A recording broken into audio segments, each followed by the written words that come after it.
حضرت مالک بن دینار رحمت اللہ علیہ قصہ سناتے ہیں، فرمایا زمانہ تھا سخت گرمی کا، موسم گرمیوں کا تھا، دوپہر کا وقت تھا، علاقہ ہمارا بیابانی، پورا عرب کا علاقہ دور دراز تک بیابانی۔ دوپہر کے وقت میں اپنے گھر میں چھاؤں میں آرام سے بیٹھا لیٹا تھا تو کہ مجھے دور سے ایک آواز سنائی دی، کوئی آدمی کہہ رہا تھا لبیک اللہم لبیک، اللہ میں حاضر ہوں، میں بار بار حاضر۔ میں سمجھ گیا یہ کوئی حاجی ہے جو حج پہ جا رہا ہے، لیکن حیرت اس پر تھی کہ اتنی گرمی اور دوپہر کے وقت سفر نہیں کیے جا سکتے تھے، ابھی بھی نہیں کیے جا سکتے گاڑی کے پر، پیدل تو کوئی کر ہی نہیں سکتا، اونٹ پہ بھی نہیں ہو سکتا، اتنی سخت ترین گرمی، اتنی تیز ترین گرمی ہوتی ہے۔ میں تو حیرت زدہ کون ہوگا، میں باہر نکلا، اپنے دروازے کے پر پہنچا، بس آگے کی طاقت مجھ میں بھی نہیں تھی، گرم لو چل رہی تھی، گرم صحرائی لو۔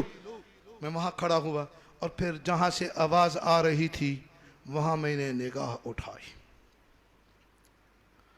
ایسا منظر تھا وجود کے میرے بال کھڑے ہو گئے۔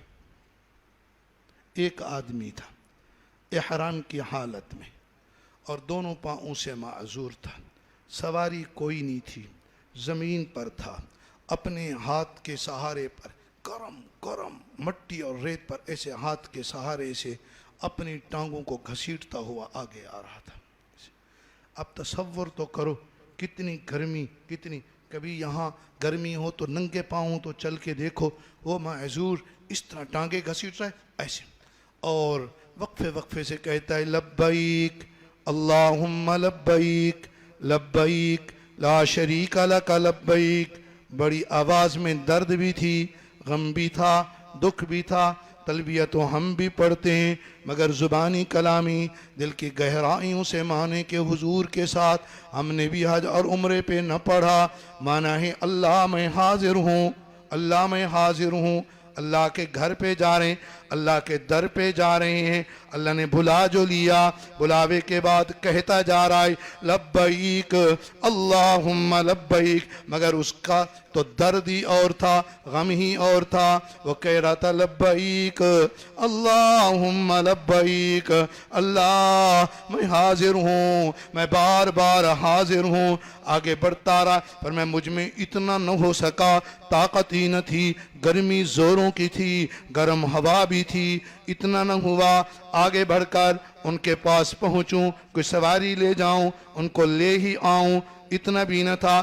دروازے پر کھڑے کھڑے انتظار کرتا رہا، میرے گھر کے دروازے کے سامنے جب وہ پہنچے وہی صدا تھی، وہی دکھ تھا، وہی غم تھا۔ میں نے ان کو آواز لگائی یا عبد اللہ، اللہ کے بندے، اتنی بھی کیا پریشانی ہو گئی ہے، ایسی حالت عذر میں اور ایسی سخت گرمی میں اور اس طرح گھسٹتے ہوئے جا رہے ہو، انتظار کر لیا ہوتا نا، صبح کو وہیں رہتے، جب دن ٹھنڈا ہوتا پھر نکلتے، کوئی سواری کا بھی انتظام ہو جاتا۔ ایسے معذور کے لیے تو بغیر سواری کے حج فرض ہی نہیں ہوتا، کیا مجبوری آ گئی، مگر ابھی ایسا فرمائیے یہاں میرے پاس آئیں، میرے گھر میں آرام کریں، پانی بھی پئیں، کھانے کا انتظام، جب موسم ٹھنڈا ہوگا شام کو جانا، ہو سکتا ہے سواری کا بھی کوئی انتظام۔ میری بات سن کر وہ اپنی جگہ پہ بیٹھے، مجھے کہا یا عبد اللہ، عرب میں ایک دوسرے کو ایسے پکارے یا عبد اللہ، اللہ کے بندے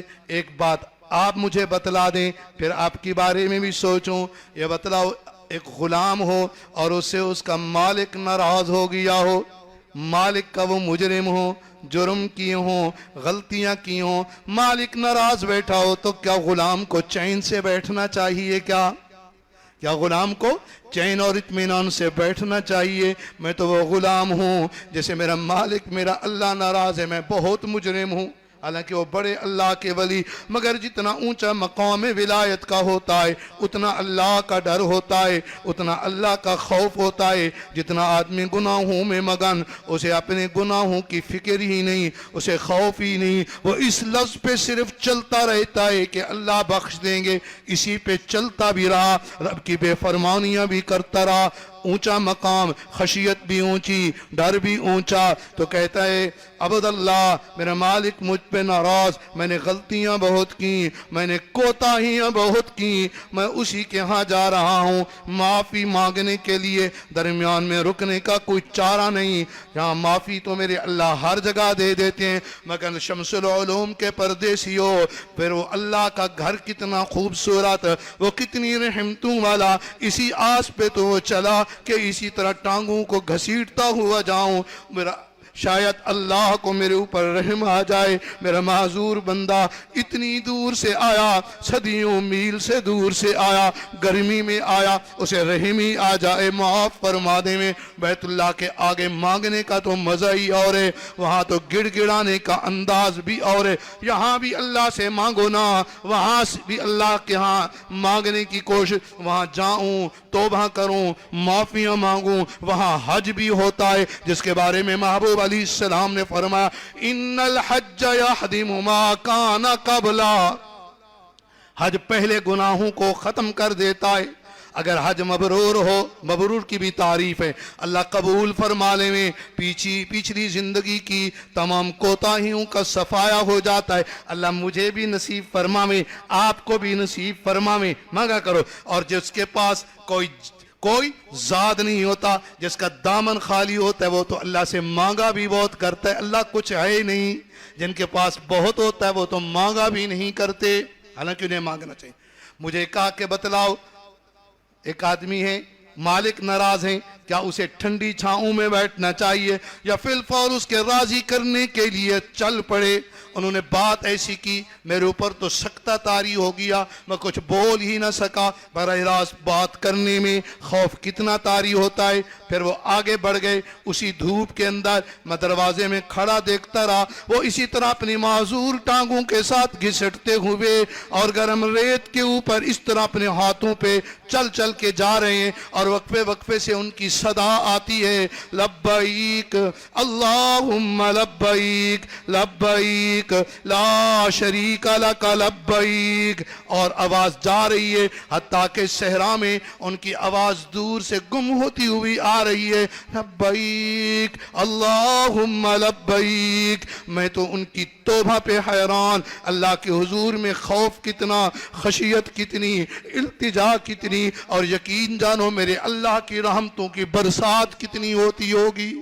ہائے کوئی اللہ کی حضور میں دل کی گہرائیوں سے ملتجیانہ مانگے، اپنی ساری زندگی پر توبہ کرے. یہاں کے آنسو بھی قبول، وہاں کا خون بھی قبول نہیں. یہیں پر محنت کر، الہاکم التکاثر سے باہر نکلنے کی کوشش کر، آخرت کی غفلت سے باہر آ، دنیا کی لالچ سے باہر آ. فرماتے اسی سال میں حج پہ گیا. میں حج کرتے کرتے جب میں نے 10ویں کے دن منا میں جمرۃ العقبہ کی رمز کی، نیچے اترا کہ ابھی جاؤں گا ذبح کروں گا. ایک جگہ پر میں نے دیکھا ایک مجمع لگا ہوا ہے، کچھ لوگ جمع، عجیب سناٹا ستاری ہے. میں قریب گیا تو کوئی رو رو کے اللہ سے مانگ رہا تھا، کوئی اللہ کے حضور میں دعا کر رہا تھا. میں نے کہا جا کے دیکھوں تو صحیح کون ہے.